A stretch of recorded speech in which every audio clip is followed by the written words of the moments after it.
The night my wife turned my prenup into a joke, everyone at the table laughed except me. We were in a private room above a steakhouse downtown, her co-workers swirling wine that cost more than my weekly groceries. She told them I had made her sign a worthless little agreement because I was afraid she married me for money. I smiled, like I was in on it. I even nodded. Under the table, my hands were shaking so badly I had to grip my water glass to hide it. I did not know yet that the joke she made that night was not just about money, it was about replacing me. They were at a long oak table in a private dining room above a steakhouse in downtown Denver. Her friends were there, 2 couples from her firm. A venture capitalist with a watch that cost more than his car, crystal glasses, low lights. A waiter shaving truffle over pasta no one finished. Ethan had chosen the place because she liked the view of the skyline. He thought it would be a good night. She raised her wine glass and told the story like it was a party trick. "My husband made me sign a prenup when we got engaged," she said, smiling at the table, like he thought I was marrying him for money. Laughter moved around the room. Not cruel yet, just social. Ethan smiled too, a small reflex smile he hated himself for. He took a sip of water so he would not have to speak. She kept going. "The best part is what it says. If we divorce, I get almost nothing. Like I was some gold digger in a reality show." She tilted her head toward him. "You remember that line? The one you made your lawyer insist on." Everyone looked at him now, waiting for the punchline. Ethan worked in municipal compliance. He made decent money, steady, not flashy. She had tripled her salary in 2 years at a corporate litigation firm. Her world had gotten louder, brighter. His had stayed careful. He cleared his throat. "It protects both of us," he said. She waved her hand. "It protects you from a fantasy version of me that only exists in your head, like I would ever need your salary." More laughter. One of her colleagues clinked his fork against his glass and said something about prenups being cute when the man has student loans. Ethan felt heat climb his neck. He nodded like he agreed. He hated that too. She leaned back, satisfied. The story had landed. She reached for the breadbasket. Under the table, his hands were shaking. That was the first humiliation. Public, bright, polished with wine. The second came 3 weeks later in a quiet kitchen with a flickering overhead light. It was 6:12 a.m. a Tuesday. Ethan had woken to the smell of coffee and the soft scrape of her suitcase wheels on the tile. She had a deposition in Chicago, she said, 2 nights. He stood in the doorway in sweatpants, hair still flattened on one side. "You did not tell me you were leaving today," he said. "I told you last week," she said, not looking at him. "You just never listen when it is not about one of your zoning reports." She zipped the suitcase hard. He flinched at the sound.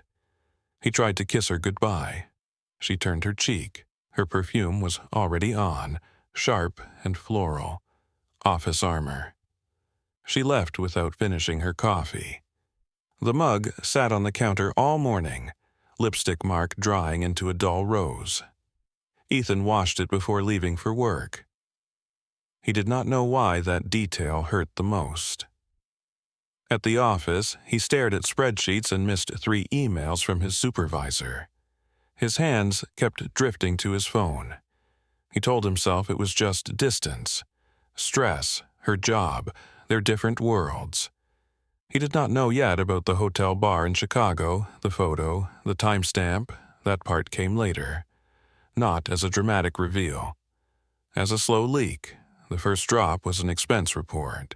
They shared a credit card for travel. Easier for taxes, she had said. One Sunday afternoon, Ethan sat at the dining table with receipts spread out. He liked numbers. They made sense. Lines, totals, categories. There was a charge for a boutique hotel bar in Chicago. Late, $128. She had told him she ordered room service and went to bed early to prep. He stared at the timestamp. 11:43 p.m. He told himself it was networking. Colleagues, clients. He moved on. The second drop was a photo on social media he was not meant to see. A junior associate from her firm posted a group picture at a rooftop bar. Chicago skyline behind them. Drinks raised. Her hand on the shoulder of a man Ethan had seen once at a holiday party. Senior partner, married, charismatic in a way that filled rooms. The caption said, "Closing arguments deserve a night off." The timestamp was 12:07 a.m. She had texted him goodnight at 10:32. He zoomed in on the photo until the pixels broke. Her smile looked loose, unrestrained. Different from the careful smile she wore at dinner with his parents. He put the phone down and sat very still. He did not confront her when she got back. He watched. He hated himself for that, too. He started noticing the small changes. Phone face down. Bathroom door locked when she took calls. A new laugh he had never heard before, low and private, used only when texting. At night, he lay awake and counted her breaths. Sometimes they did not match his. Sometimes they were too slow, like someone pretending to sleep. He remembered the dinner, the laughter about the prenup. Worthless. Cute. He started reading it again in his head, every clause, every word he had once felt guilty about. He called his old lawyer, not the flashy one she liked, the quiet woman with gray hair who had asked him 3 times if he was sure before filing it. Her name was Linda Park. He asked for a copy. He told himself it was just to remember what it said. Linda sent it as a PDF, no commentary. Ethan opened it at the kitchen table while the dishwasher hummed. He read the asset sections, the waivers, the mutual disclosures. Then he reached the clause she had mocked. In the event of marital misconduct involving concealment of assets, falsification of financial disclosures, or material misrepresentation during dissolution proceedings, the non-breaching party retains full rights to recovery of legal fees and equitable claim to post-marriage appreciation of jointly influenced assets. He read it 3 times. Material misrepresentation, equitable claim to post-marriage appreciation. He had not thought much about that part before. It had seemed abstract, lawyer language. Now he thought about the condo they bought after the wedding. The down payment had come from his savings. Her name went on the deed too because he loved her. He thought about the consulting side work he did at night, helping small towns navigate compliance audits. She had pushed him to start billing more, to think bigger, to use her network. He had doubled his income in 2 years. All of it deposited into their joint account before being moved into a brokerage account she managed. He had trusted her with investments. She was better with markets, she said. He logged into the account. The balance was lower than he expected. Transfers to a separate account he did not recognize. He clicked through transaction histories until his eyes hurt. A name kept appearing. A limited liability company he had never heard of. He wrote it down on a sticky note. That night, when she came home late and kissed his cheek like he was a relative, not a husband, he almost said something. Instead, he asked about her day. She talked about a motion hearing, a judge who did not understand corporate law. Her voice was bright, animated. He watched her mouth move and felt like he was behind glass. 2 weeks later, he saw the man from the photo in their driveway. It was a Saturday afternoon. Ethan had left early to pick up a part for the old lawnmower from a hardware store across town. He forgot his wallet and turned back. Her car was in the driveway. So was a black sedan he did not recognize. He sat at the end of the street with the engine off, hands on the steering wheel. The neighborhood was quiet, sprinklers ticking, a dog barking somewhere far away. He told himself there was an explanation. He walked up the driveway like he lived there, because he did. The front door was unlocked. He heard laughter from the living room. Low, intimate. He stepped inside. They were on the couch, close but not touching. Wine glasses on the coffee table, shoes off. They both looked up. For a second, no one moved. Then she stood too fast. "Ethan, you are home early." The man stood too, smoothed his shirt, smiled the practiced smile of someone used to smoothing things. "I was just leaving," he said. Ethan nodded, polite, numb. "Nice to see you again," he said. The man left, the door closed. Silence filled the house like smoke. She started talking immediately. "It is not what you think. We were just discussing a case. He lives near here. We did not want to meet at the office because of conflicts." Ethan looked at the 2 wine glasses, one with lipstick, one without.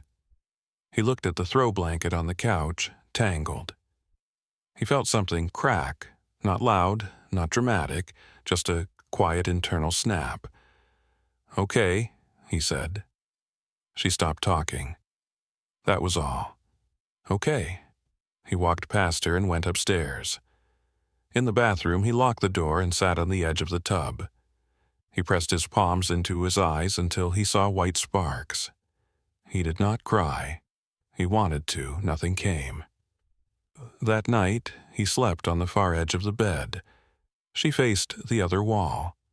In the morning, she acted normal, coffee, news, a quick kiss on his temple. He went to work and called a forensic accountant on his lunch break. He said he needed to understand where his money had gone. He did not use the word affair. Not yet. He said possible undisclosed transfers. The accountant asked for statements, tax returns, business records. Ethan gathered them like evidence of a crime he still did not want to name. Weeks passed in a blur of quiet collection. The accountant found the limited liability company was registered to a trust.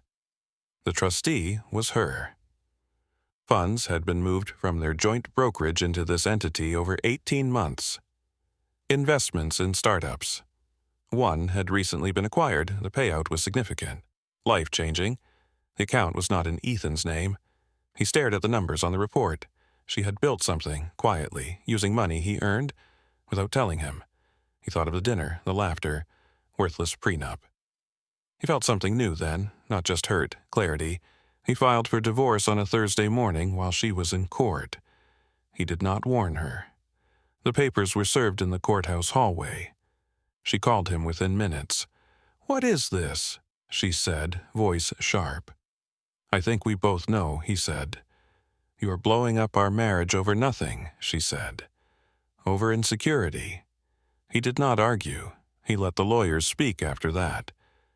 In her response, she claimed most of the growth in their assets came from her financial management and professional network. She minimized his contributions, suggested his side work was minor. Hobbies that happened to pay. He read the filing 3 times. Each line sanded down his sense of self. He met with Linda again. She read the response slowly. Then she looked up. She signed a prenup she did not take seriously, Linda said. That is her first mistake. Her second is underestimating documentation. Ethan swallowed. He felt small in her office chair, like a kid called to the principal. "I should have said something earlier," he said. "I should have seen it." Linda shook her head.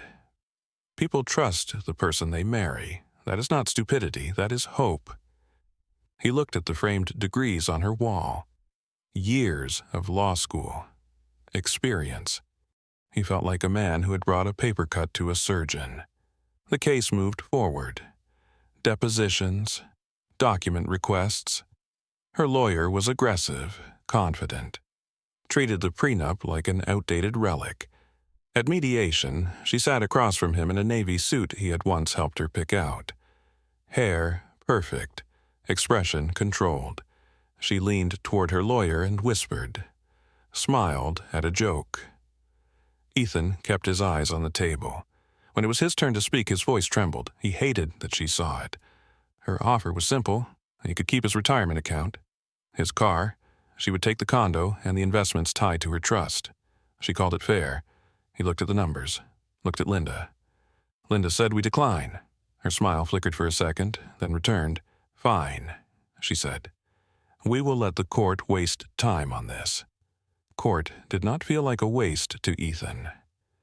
It felt like the only place left where words meant something. The hearing was scheduled for early spring. On the morning of, Ethan stood outside the courthouse in a suit that felt too tight. His hands were cold. He could see his breath. She arrived with her lawyer, heels clicking, expression bored. Inside, the courtroom smelled like old wood and paper. They sat on opposite sides. The judge was a woman in her late 50s with tired eyes and a voice that carried without effort. Arguments began. Her lawyer painted a picture of a marriage where she was the financial brain. The strategist. Ethan, the cautious bureaucrat who benefited from her ambition. He said the prenup was signed before anyone could have predicted the scale of her success. He emphasized growth, evolution, changing circumstances. Ethan listened like they were describing someone else. Then Linda stood. She did not raise her voice. She did not perform. She walked through the timeline, the transfers, the trust, the investments made with joint funds without disclosure. She introduced the forensic accountant's report. She pointed to the clause, the one that had once been a joke at dinner. Material misrepresentation, concealment of assets. The judge asked questions, direct, specific. Why was the account not disclosed in preliminary filings? Her lawyer hesitated, said it was an oversight. The judge did not smile. Ethan watched her face, looking for signs, clues. At one point, she turned to Ethan. "Did you know about this account?" she asked. "No," he said. His voice did not shake this time. "Did you benefit directly from its gains?" she asked. "No," he said again. She nodded and made a note. Hours passed. Words stacked on words. Finally, the judge leaned back. She picked up the prenup. She read silently for a moment, then she spoke one line out loud. "In the event of marital misconduct involving concealment of assets or material misrepresentation during dissolution proceedings, the non-breaching party retains equitable claim to post-marriage appreciation of jointly influenced assets." The room was very quiet. She looked at Ethan, then at his wife. "Contracts matter," she said. She ruled the trust assets subject to division under the prenup's misconduct clause. Legal fees to be paid by her. Ethan did not react at first. It felt unreal, like hearing about someone else's life. His wife's face lost color. Just for a second. Then the mask returned. Outside the courthouse, the sky was painfully blue. Ethan stood on the steps with the wind in his face. He did not feel triumphant. He felt tired. Empty, lighter in a way that hurt. Linda shook his hand. "You did not overreact," she said. "You responded." He nodded. Across the plaza, his wife stood with her lawyer, talking fast, gesturing. For the first time in months, he did not try to read her expression. He walked down the steps alone. In his pocket, his phone buzzed. A message from his sister asking how it went. He typed one sentence, "It is over." Then he put the phone away and kept walking. Not toward victory, not toward revenge. Just toward a life where laughter at a dinner table would not make him feel small again. The condo felt different when he walked back in that evening. Not quieter, not louder. Just no longer shared. Her shoes were still by the door. A thin line of foundation marked the collar of a jacket draped over a chair. A half-read legal brief lay open on the kitchen counter. Yellow highlighter bleeding into the margin. Evidence of a life that had overlapped his.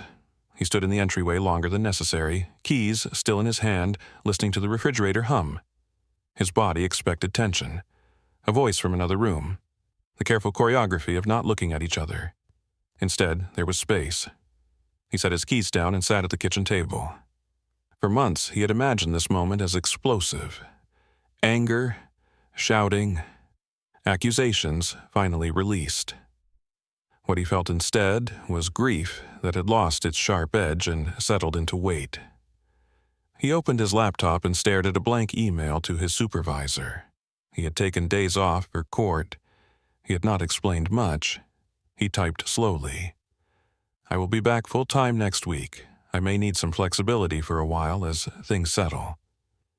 He read it twice before sending. It was the first small act of rebuilding. Upstairs, he opened the closet. Her clothes filled more than half. Bright blouses, tailored suits, dresses still in dry cleaner plastic. He ran his hand along the hangers, then stopped himself. He was not ready to pack her things. Not tonight. He pulled a duffel bag from the top shelf and filled it with his old sweatshirts, the ones that she said made him look tired, his college hoodie, the flannel he wore when he fixed the fence last fall. He brought the bag downstairs and left it by the couch. That night, he did not sleep in the bed. He slept on the couch under a throw blanket that still smelled faintly like her shampoo. He did not cry, but sometime around 3 a.m, he woke with his jaw aching from clenching his teeth. In the weeks that followed, logistics replaced drama. Appraisals, account transfers, signatures. They communicated through lawyers except for one afternoon when she came to collect personal items. Ethan made sure he was home, not to fight, to witness. She walked through the condo with a suitcase, efficient, detached. She did not comment on the missing photos from the hallway wall. He had taken them down and placed them in a box under the bed. When she reached the kitchen, she paused. "We really are doing this," she said quietly. "We already did," he said. She looked at him then, really looked. There was something like confusion in her expression, as if she still believed this was a temporary reaction he would outgrow. "You could have talked to me," she said. He almost laughed.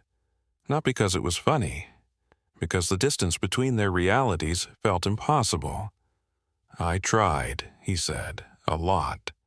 She opened her mouth, then closed it.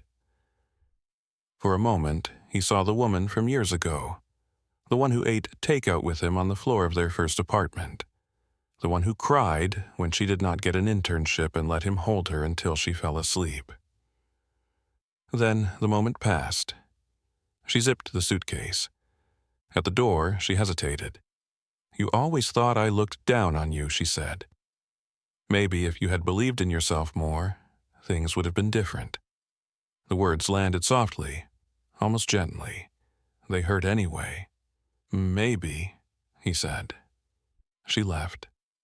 The condo echoed after the door closed. Ethan stood very still, then walked to the kitchen sink and washed the single mug she had used that morning. It felt like closing a book no one else had finished reading. Summer came slowly. He kept the condo. Refinanced, painted the living room a color she would have called boring and he found calming. He started running in the mornings. Not far, just around the park 3 blocks away. The first week his chest burned and his legs felt like wood. By the 3rd week he could make it past the playground without stopping. One morning, as he stretched on a bench, an older man with a golden retriever sat beside him. "Divorce run," the man said casually. Ethan blinked. "What?" "You can tell," the man said, nodding toward Ethan's bare ring finger and tired eyes. "I did the same loop 10 years ago." Ethan let out a breath that almost turned into a laugh. "Yeah," he said, "something like that." "It gets better," the man said, scratching the dog behind the ears. "Not fast, but real." Ethan nodded. He did not know yet if he believed that, but he appreciated the certainty in the stranger's voice. At work, he stopped volunteering for overtime. He took his lunch outside when the weather was good, sat on a low wall near the municipal building and watched traffic. One afternoon, his phone buzzed with a notification from the brokerage account. Funds had cleared. His portion of the divided assets transferred. The number on the screen was larger than any balance he had ever seen attached to his name. He felt no thrill, just a quiet acknowledgement that something stolen had been returned. That night, he opened a new savings account in his name only.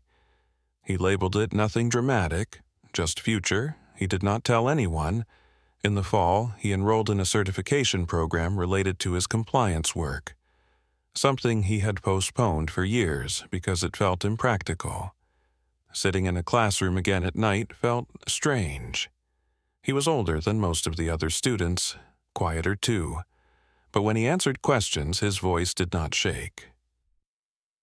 One evening after class, a woman from his study group asked if he wanted to join them for coffee. He almost said no out of habit. Then he said yes. They sat at a small table by the window of a cafe that stayed open late for students. They talked about work, bad bosses, the absurdity of certain regulations. At one point, she laughed at something he said. The sound was easy, unforced. It did not make him feel small. Walking home later, hands in his jacket pockets, Ethan realized something had shifted. Not healed, not fixed, but no longer defined by the worst room he had ever sat in while someone he loved turned him into a joke. He stopped at a crosswalk and watched the light change. Cars idled. A couple argued softly on the corner. A bus sighed as it pulled away. Ordinary life, messy, loud, unimpressed by anyone's heartbreak. For the first time in a long while, that felt like comfort. He crossed the street when the signal changed and kept walking, not toward a dramatic new beginning, just forward. And for now, that was enough. Winter arrived without ceremony. One morning, Ethan opened the door and the air bit his lungs, sharp and clean. Frost edged the parked cars. The world looked outlined, precise. He liked that. He had started waking before his alarm, not from anxiety now, but from a quiet restlessness that pushed him out of bed and into the day. Coffee, running shoes, the same park loop. His pace had improved, his breathing steadier. Sometimes he caught his reflection in dark windows as he passed and barely recognized the man moving there, leaner, shoulders less curled inward. One Saturday after his run, he stopped by a hardware store. He had made a list the night before. Light fixtures, cabinet handles, a new shower head. Small things. But they were his choices. Back at the condo, he spent the afternoon replacing outdated brass handles with simple matte black ones. His fingers ached. He stripped one screw and had to redo it. At one point, he sat on the kitchen floor surrounded by tools and laughed quietly at himself. During the marriage, he would have waited, asked her opinion, hired someone more qualified. Now, he just figured it out. That evening, he ordered takeout and ate at the counter, legs sore, hands smelling faintly of metal. He looked around at the subtle changes. Nothing dramatic. Just a space that no longer felt like a stage where he had to perform a competence. His phone buzzed on the counter. For a second, his chest tightened from old habit. It was a message from the woman in his certification class. A few of us are reviewing for the exam tomorrow afternoon. Library study room, if you want to join. He stared at the screen longer than necessary. A year ago, he would have declined, too tired, too busy, too unsure of what version of himself would show up. He typed that he would be there. At the library the next day, he arrived early and claimed a table by the window. Sunlight fell across open textbooks and highlighters. Someone had brought muffins. Someone else complained about a supervisor who never answered emails. Ordinary conversations. Light. Temporary.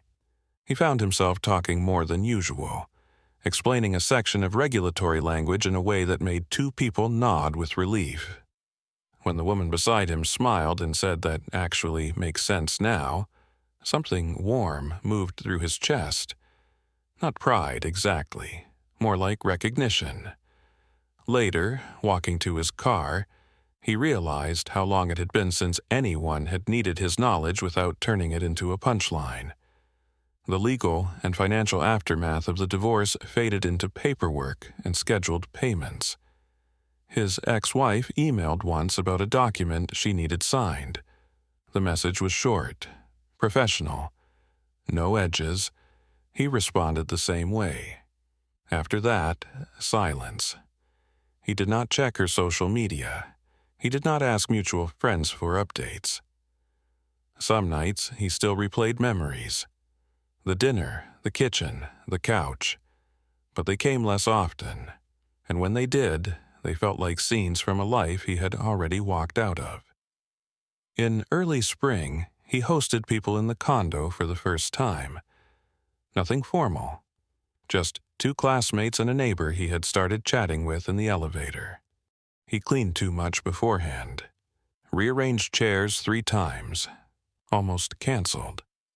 But when they arrived with a 6-pack and a bag of chips, the evening unfolded without effort. They sat at the kitchen counter, talking about city politics, terrible landlords, favorite cheap restaurants. At one point, someone knocked over a drink and they all scrambled for paper towels, laughing. Ethan felt a flash of memory from that steakhouse private room, the polished table, the rehearsed laughter at his expense. This laughter was different. It did not require him to shrink. After everyone left, he stood in the quiet kitchen holding an empty bottle. The condo no longer echoed.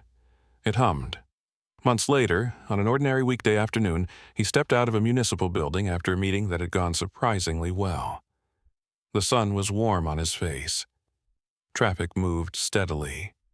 Somewhere, a street musician played a saxophone, notes bending lazily in the air. His phone rang. He glanced at the screen. Unknown number. He almost let it go to voicemail, then answered. A familiar voice said his name. He recognized it instantly, even though he had not heard it in almost a year. She did not sound sharp or amused. She sounded tired. I just wanted to say, she began, then stopped. He waited. I did not understand back then how far I had drifted from us, she said. I told myself a story where I was the only one carrying weight. It was easier than admitting I liked the version of me who did not need you. The words came slowly, as if she were translating thoughts she had avoided for a long time. Ethan leaned against the warm brick wall of the building. Cars passed. Someone laughed across the street. I am not calling to change anything, she said. I just did not want you to think I still believe those things I said about you. He closed his eyes briefly. Thank you, he said. There was a pause. I hope you are okay, she added. I am getting there, he said. That was true. After they hung up, he stood there for a moment, phone in hand. He did not feel pulled backward. He felt something settle into place. Not forgiveness, exactly, not anger either. Just the understanding that 2 people had once built a life together and then slowly stopped seeing each other clearly. He pushed away from the wall and started walking toward his car. At a red light, he caught his reflection in a storefront window. He looked older than he had 2 years ago, also steadier. The man who had sat silent at a dinner table while his wife turned him into a story no longer existed in the same way. In his place was someone who had learned the cost of staying quiet too long. Someone who now knew the sound of his own voice when it did not shake. The light changed. He crossed the street with the crowd, just another person heading somewhere after work. No one there knew his history, his court dates, his humiliation. They did not need to. For the first time, neither did he. The exam results came in on a gray Thursday morning. Ethan was at his desk, halfway through reviewing a stack of permit applications, when the email notification appeared. He stared at the subject line longer than necessary. Certification results. His first thought was not about passing. It was about how strange it felt to care about something that belonged only to him. He opened the message. Congratulations. He read the word twice before the meaning settled in his chest. He leaned back in his chair and let out a slow breath he did not realize he had been holding. Across the office, someone laughed at a joke he could not hear. A printer whirred. Phones rang. The world had not paused for this moment. But something inside him had shifted again. Quietly. Permanently. That night, he did not celebrate with anyone. He stopped by a grocery store on the way home and bought a better cut of steak than he usually allowed himself.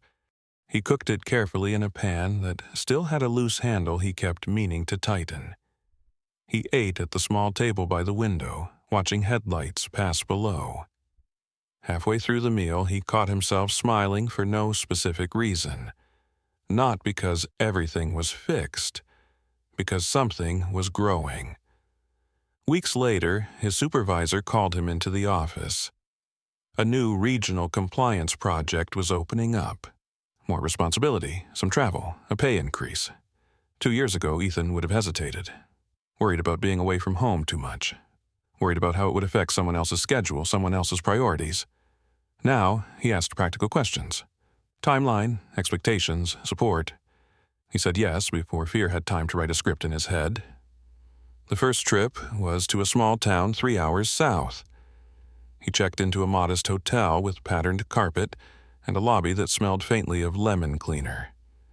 After meetings, he walked through quiet streets lined with old brick storefronts. A diner sign flickered. A couple argued softly outside a laundromat. A dog barked behind a chain-link fence. He felt anonymous in a way that did not feel lonely. That night, lying in a hotel bed with stiff sheets, he thought about how different this version of travel felt from the old ones. Before, he would have texted updates, sent photos, waited for replies that sometimes came late or not at all. Now, he read a few pages of a book and fell asleep without checking his phone. Not because no one mattered, because his own company no longer felt like a placeholder. In early summer, the woman from his class invited him to a group picnic at a park by the river. He almost declined out of habit. Then he remembered the hardware store afternoon, the study group, the dinner he cooked for himself. He went. They sat on a blanket in the shade, sharing food from plastic containers. Conversation drifted from work to music to stories about childhood neighborhoods. At one point, she asked him how long he had worked in municipal compliance. "A long time," he said. He almost added a self-deprecating joke. He did not. Instead, he told a story about a project that had helped a struggling town avoid losing federal funding. She listened without interrupting, asked thoughtful questions. He realized he was not editing himself down to fit into someone else's idea of what mattered. Later, walking back to the parking lot together, their shoulders brushed. It was a small contact. It did not carry the electric rush of a dramatic movie moment. It carried something steadier, a sense of being present in his own life instead of watching from the edge. That night, alone again in his condo, he stood at the bathroom mirror brushing his teeth. He studied his reflection. The faint lines near his eyes, the gray that had started at his temples. He did not see failure there. He saw someone who had stayed through something that could have hollowed him out and had slowly, stubbornly filled the space back in. His phone buzzed on the counter. A message from his sister. "Mom says you sound different lately." "Lighter," he typed back. "I think I finally stopped trying to be who someone else needed me to be." He set the phone down and rinsed his toothbrush. Outside, a car passed with music thumping softly through open windows. Upstairs, a neighbor laughed. Pipes clicked in the walls. Life, layered and imperfect, moved all around him. He turned off the bathroom light and walked to bed. Not every night was easy. Some still carried echoes. But now, when he lay in the dark, he did not replay the dinner where laughter made him small. He thought about the park loop at sunrise, the smell of fresh paint on his living room walls, the weight of a toolbox in his hand, the word "congratulations" glowing on a screen. Proof, not that he had won, but that he had not been worthless, not then, not ever, and that the line a judge once read in a quiet courtroom had done more than divide assets. It had drawn a boundary around the life he would no longer accept. Everything beyond it was his to build. Late summer brought a heat that settled into the city and refused to move. Ethan left his windows open at night, a box fan humming in the corner, pulling in air that smelled faintly of asphalt and cut grass. Sleep came easier these days, but not always. One night he woke just before dawn, heart beating fast for no clear reason.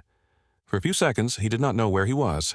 Then the familiar outline of the dresser, the soft glow from the streetlight outside, grounded him. He lay still, listening. A car passed. A sprinkler ticked on somewhere nearby. Pipes shifted in the walls. Ordinary sounds. He realized his body was no longer bracing for a voice from the other side of the bed. No longer waiting for the quiet tension that used to sit between them like a third presence. The space beside him was empty, and it did not feel like loss. It felt like room. He got up and went to the kitchen. Bare feet on cool tile. A glass of water from the tap. He stood by the window and watched the sky lighten behind the dark outline of buildings. 2 years ago, mornings like this had been filled with mental rehearsals. What version of himself to present, what not to say, how to avoid triggering that look of disappointment he had come to know too well. Now his thoughts drifted to simple things. A meeting, later that day, a call he needed to return. Whether he should finally replace the flickering light in the hallway. Small, manageable pieces of a life that belonged to him. At work, the new project stretched him in ways that felt uncomfortable, but good. He led meetings now. Presented findings to rooms of people who asked hard questions. The first time he stood at the front of a conference room with the slide deck behind him, his hands trembled slightly. He did not try to hide it. He spoke anyway. Halfway through, he noticed people leaning forward, taking notes, nodding. Afterward, a colleague clapped him on the shoulder and said that was clear, practical, exactly what we needed. The compliment settled differently than praise from years before. It did not feel like a surprise he had to downplay. It felt earned. One evening, he came home to find a small envelope slipped under his door. No return address. His chest tightened before he even bent to pick it up. Inside was a handwritten note. "Thank you for answering the phone that day. I meant what I said. I hope you find someone who sees you clearly from the start." No signature. He recognized the handwriting anyway. He stood in the hallway for a long time, the note loose in his hand. He did not feel pulled back into old pain. He felt a quiet sadness for two younger people who had loved each other imperfectly and hurt each other without fully understanding how. He folded the note once and placed it in a drawer with other documents from that chapter of his life. Not to revisit often. Just to acknowledge it had existed. The next weekend he drove out to visit his parents. They lived in a small house outside the city, the kind with wind chimes on the porch and a garden that never quite followed a plan. His mother hugged him longer than usual. "You look tired," she said, then corrected herself. "Not bad tired, just like you were doing a lot." He helped his father fix a loose fence board in the backyard. They worked side by side, passing tools back and forth, not saying much. At one point, his father wiped his forehead with the back of his hand and said, "Life knocks you down in ways you do not see coming. The trick is getting back up without becoming someone you do not recognize." Ethan nodded. He understood that now in his bones. Driving home at dusk, windows down, warm air rushing in, he felt a sense of continuity he had not felt in years. Not the dramatic arc of loss and justice, something steadier, like a road stretching ahead without sharp turns, just distance to cover. In early fall, he and the woman from his class started seeing each other more regularly. Coffee turned into dinners. Dinners into long walks where conversation drifted without performance. One night, sitting on a bench outside her apartment building, she asked about his marriage. He told the truth, not every detail, not every wound, but enough. He spoke without bitterness, without rehearsed speeches about betrayal. When he finished, she did not rush to fill the silence. She just reached over and squeezed his hand once. "Thank you for trusting me with that," she said. The simplicity of the response moved him more than dramatic declarations ever had. Later, lying in his own bed, he stared at the ceiling. He realized that the story he had once believed defined him had become just one chapter. Important, painful, transformative, but not the whole book. He turned onto his side and closed his eyes. Outside, wind moved through the trees lining the street. Leaves scraped softly along the pavement. Somewhere, a couple argued and then laughed. A door slammed. A siren wailed in the distance. Life went on in all directions at once. For the first time, he did not feel like he was trying to catch up to it. He felt like he was walking within it, at his own pace. And that, more than any courtroom victory or financial settlement, felt like the real reversal. Not of fortune, of belief. He no longer believed he was small in rooms where he deserved to take up space. He no longer believed love required shrinking to fit someone else's outline. The judge had read one line that changed the legal outcome of his marriage. But the deeper change had come slower. Line by line, choice by choice, morning by morning. Until one day he looked around and realized the life he was living did not require him to prove his worth to anyone. He simply had to show up and inhabit it. So he did. Autumn settled in with a slow golden patience. Leaves collected along the curb outside Ethan's building, caught in little eddies when cars passed. The air held that faint scent of dry earth and distant smoke that always made him think of school years starting, even though he had not been a student in a long time. On a Saturday morning, he sat at the small kitchen table with a notebook open in front of him. Not a legal pad, not a work document. Just a plain notebook he had bought on impulse at a checkout counter. He had written one question at the top of the page. What do I want the next 5 years to feel like? Not look like, not impress like, feel like. He stared at the words for a while. In the past, his goals had been shaped around a stability for two, around supporting someone else's momentum, around not being the reason anything slowed down. Now, the question felt unfamiliar, slightly indulgent. He wrote slowly. Calm mornings. Work that matters but does not swallow everything. A home that feels like rest.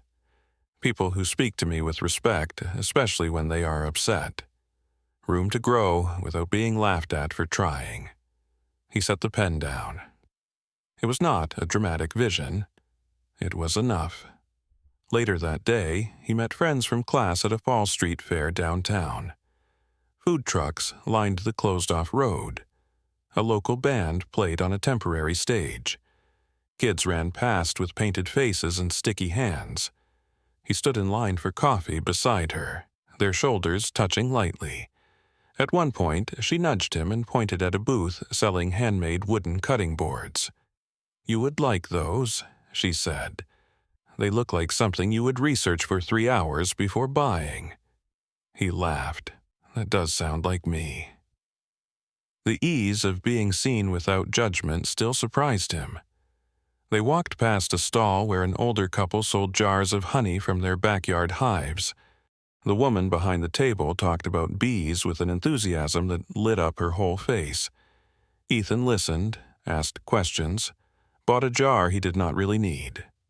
As they walked away, he realized he no longer felt like an extra in other people's vivid lives.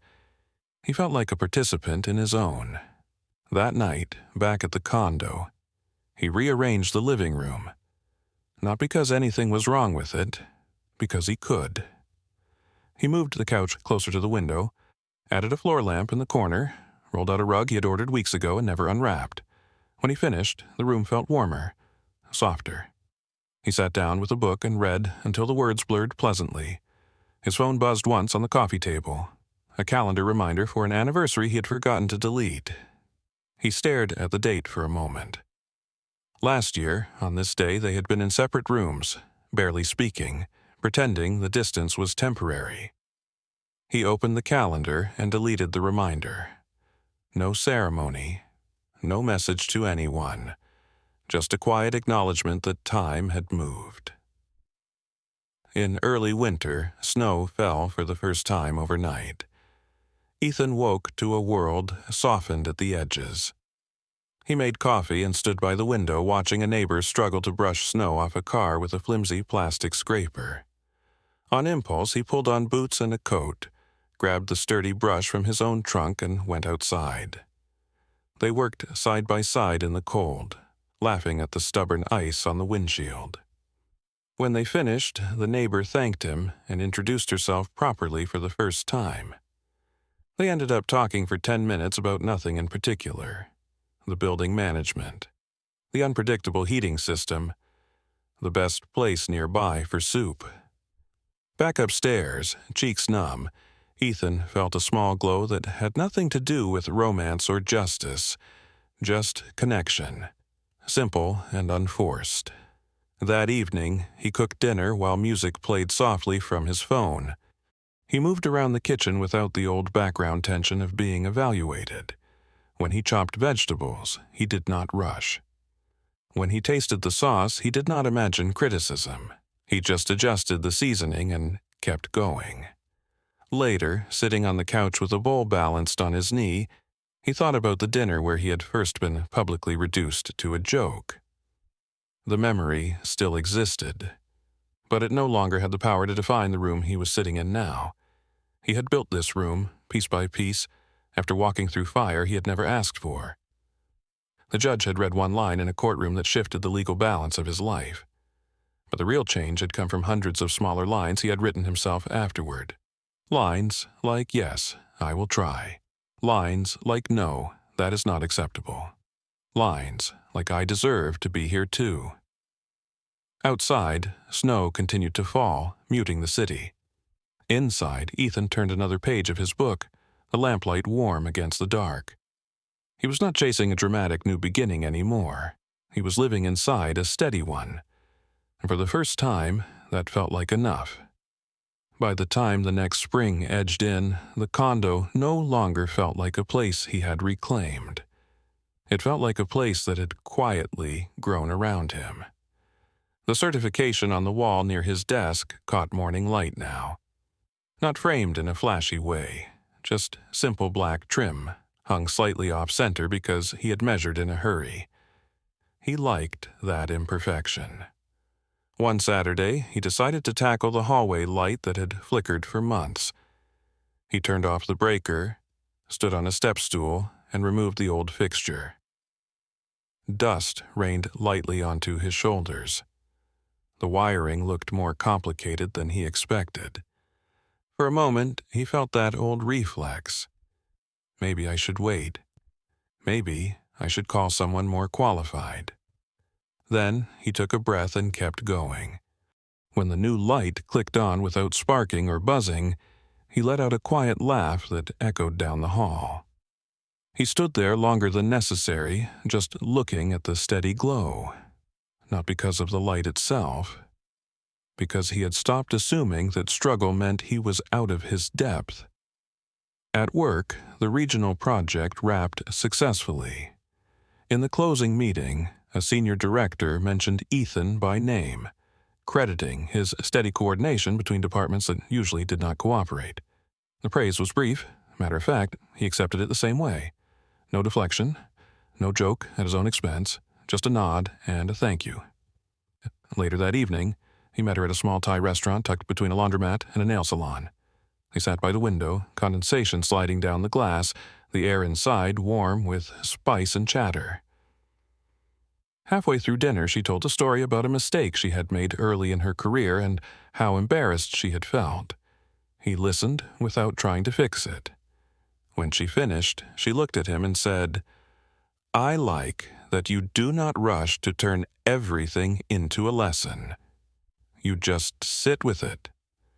He considered that. "I had a lot of practice sitting with things I did not know how to fix," he said. She reached across the table and squeezed his hand once.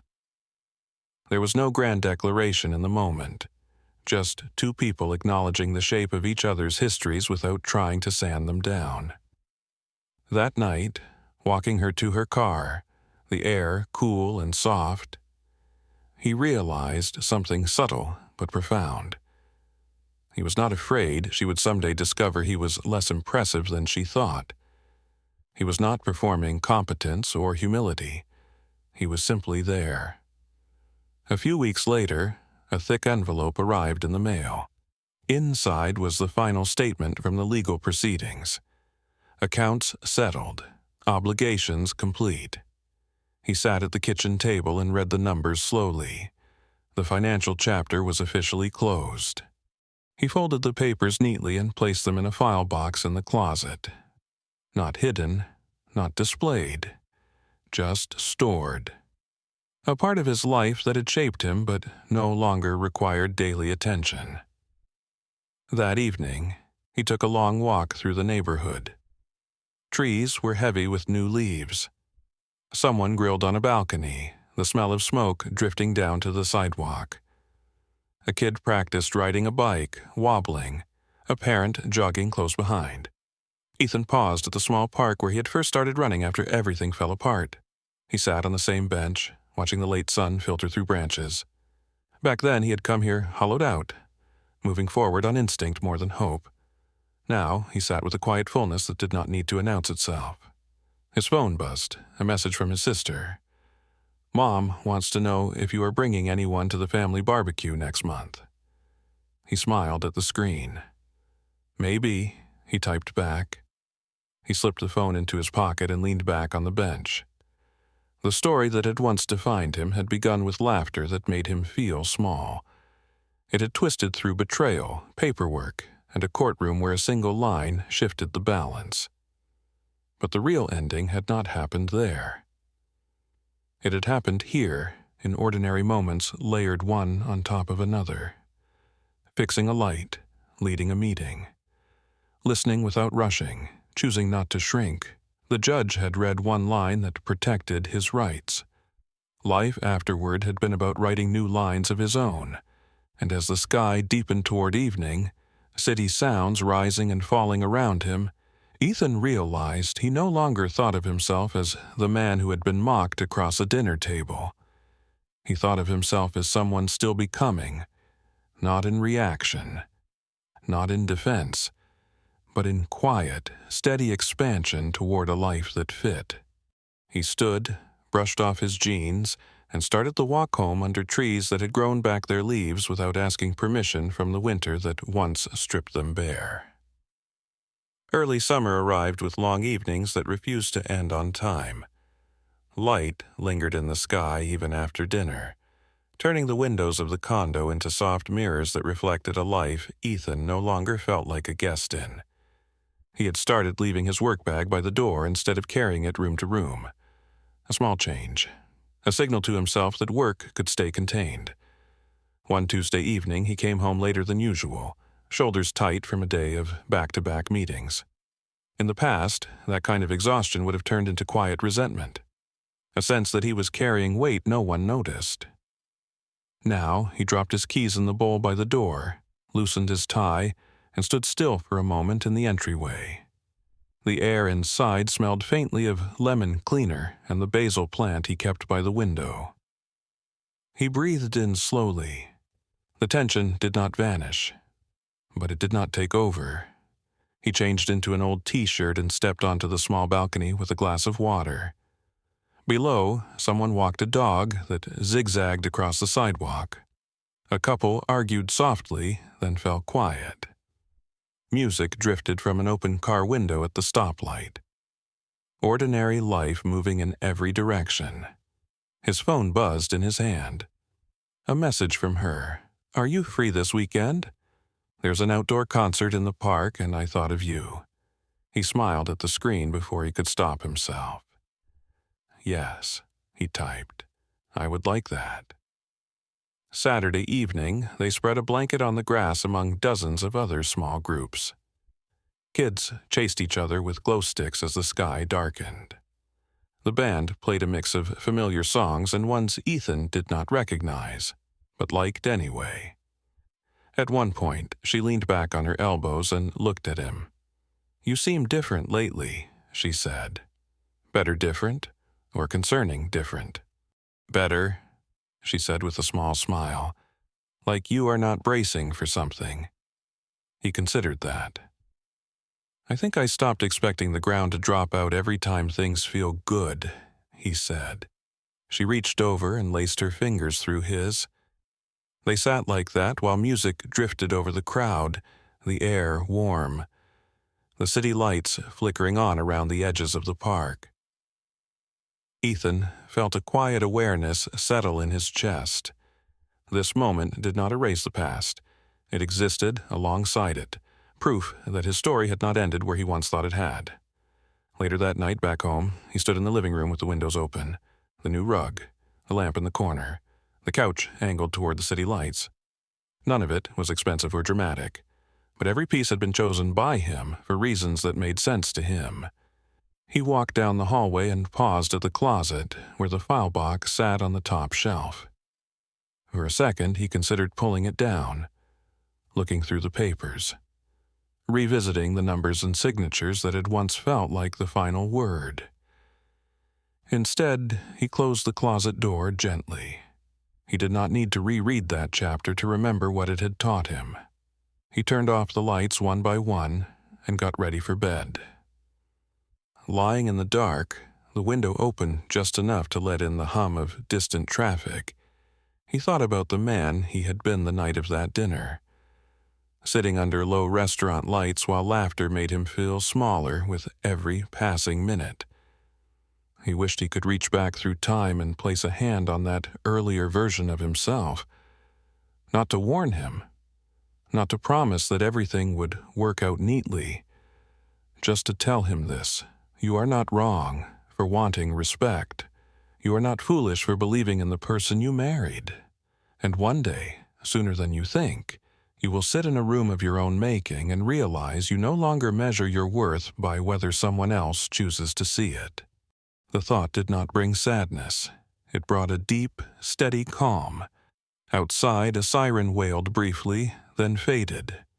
Inside, Ethan rolled onto his side and closed his eyes. The life ahead of him did not need to be spectacular to be meaningful. It just needed to be lived without shrinking. And now, finally, he knew how to do that. By late summer, routines that once felt like recovery had simply become his life. He no longer thought of his morning runs as therapy, they were just mornings. Shoes by the door, the quiet stretch before the city fully woke. The familiar turn past the bakery that always smelled like warm sugar even before sunrise.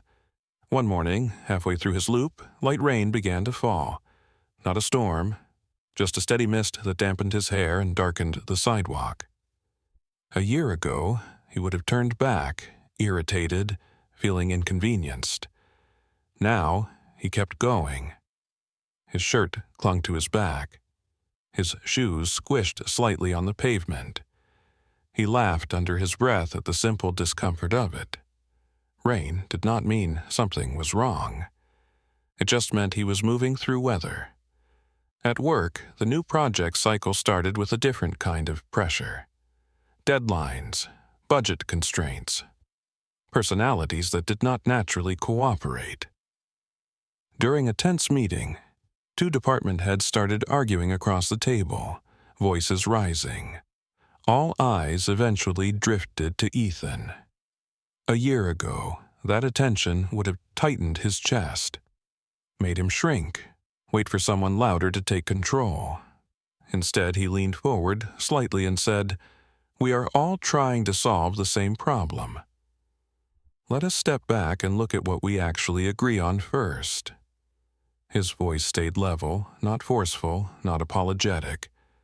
The room quieted enough for the conversation to reset. Afterward, walking back to his office, he realized his hands were not shaking. Confidence had not arrived as a dramatic transformation. It had grown quietly in moments like that, where he chose not to disappear. That evening, he met her at a small bookstore hosting a reading by a local author. They stood near the back, shoulder to shoulder between tall shelves. At one point, the author read a line about how love is not proven in grand gestures but in the daily decision to stay kind when it would be easier not to. Ethan felt the words settle somewhere deep. On the walk home, she asked what he was thinking. "I used to believe love meant enduring things quietly," he said. "Now I think it means not having to." She squeezed his hand. "That sounds healthier," she said. He smiled. "I am learning." Later that night, alone in his condo, he opened the windows to let in the cooler air. He stood in the kitchen with a dish towel in his hand, looking around at the small, ordinary life he had built. There were still stresses. Still days he felt tired or uncertain. But the background noise of not feeling like enough had faded to a whisper he could ignore. He walked down the hallway and paused by the mirror. The man looking back at him was not flawless, not fearless, but he stood straighter, met his own eyes without flinching. The judge had once read a single line that changed the legal outcome of his marriage. It had felt like a dramatic turning point at the time. Now, looking back, Ethan understood that line had simply opened a door. What mattered more was that he had walked through it, step by step, morning by morning, choice by choice. Outside, a breeze moved through the trees, leaves brushing softly against one another. Inside, he turned off the kitchen light and headed to bed, not thinking about what he had lost, not replaying what had been said at a dinner table long ago. Just aware, in a quiet and steady way, that he was living a life where respect was not a request. It was the ground he stood on. The next turning point did not arrive with drama. It came on an ordinary Wednesday afternoon in a conference room that smelled faintly of dry erase markers and burnt coffee. Ethan was halfway through a presentation when the projector froze. The slide on the screen blurred into a block of color. Someone near the back sighed. A year ago, that small failure would have rattled him. He would have apologized too much, rushed, stumbled over his words. Now he glanced at the screen, then at the group. "Looks like the technology needs a minute," he said. "I can walk us through the next part without it." He stepped away from the laptop and kept talking. Not perfectly, not memorized, but clearly. People followed, asked questions, took notes. When the projector flickered back to life, no one had even noticed how long it had been off. After the meeting, a junior staff member caught up to him in the hallway.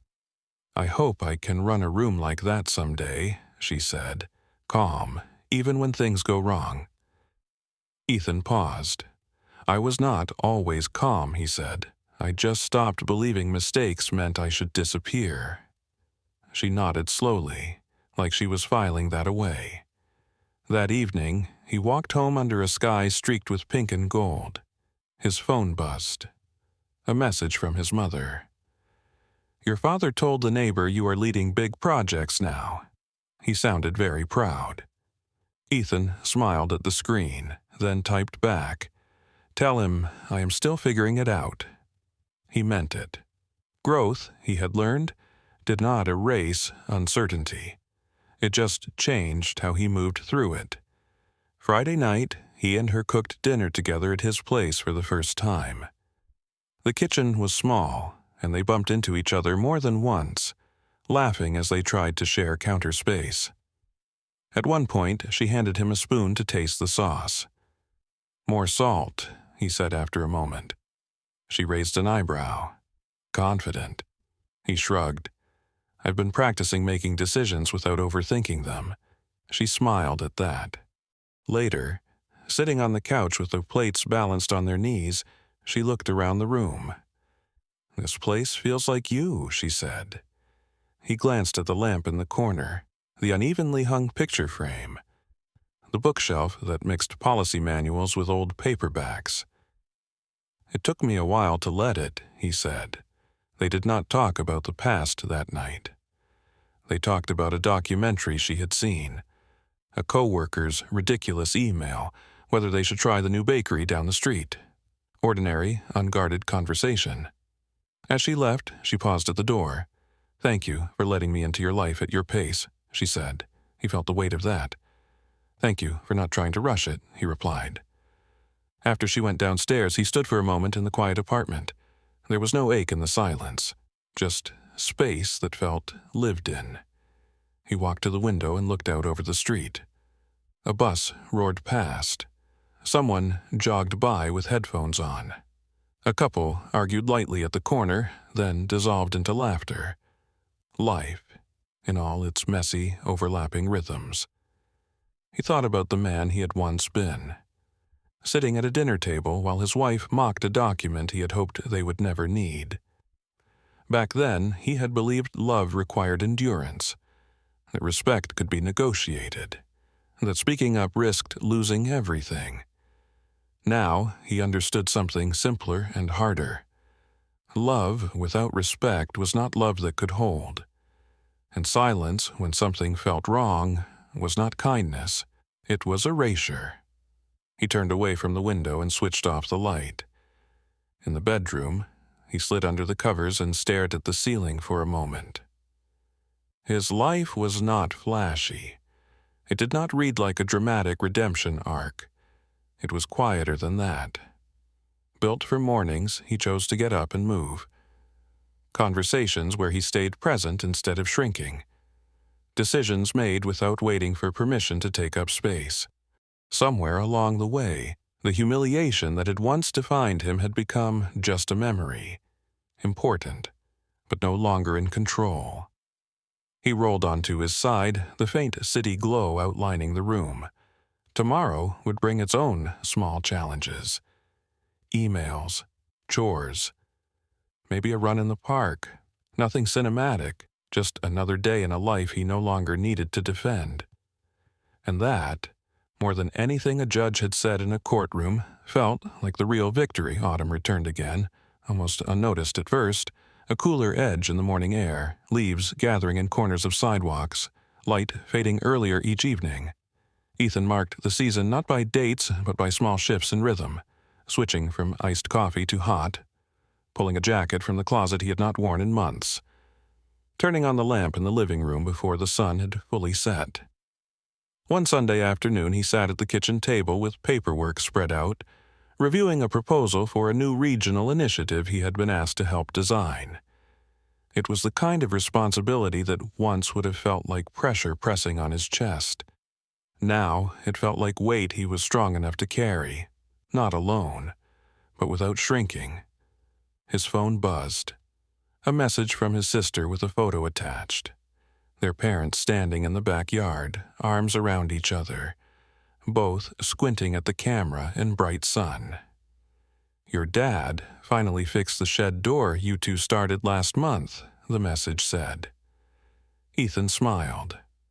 He had been driving out to see them more often, not out of guilt, not out of obligation, because he wanted to, because he no longer felt like he was barely keeping his own life together.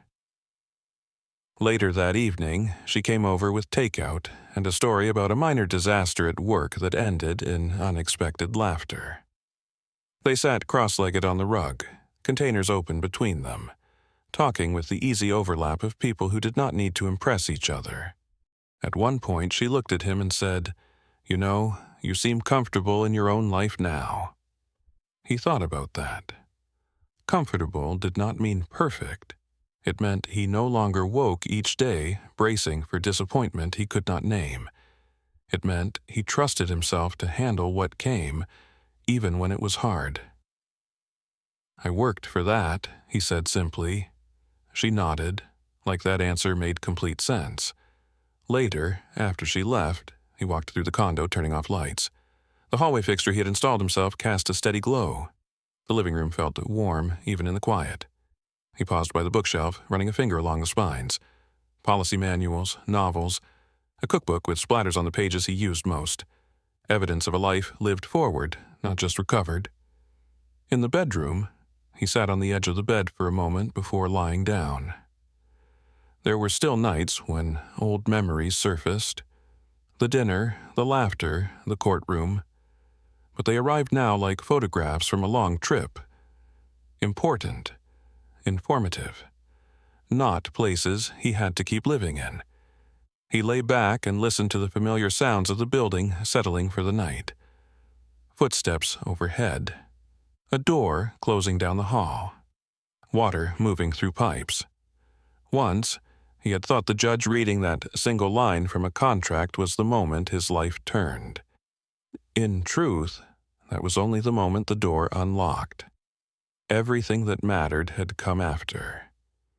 The mornings he chose to get up and move even when he felt heavy. The times he spoke calmly instead of disappearing. The decisions to build a home that felt like rest, not performance.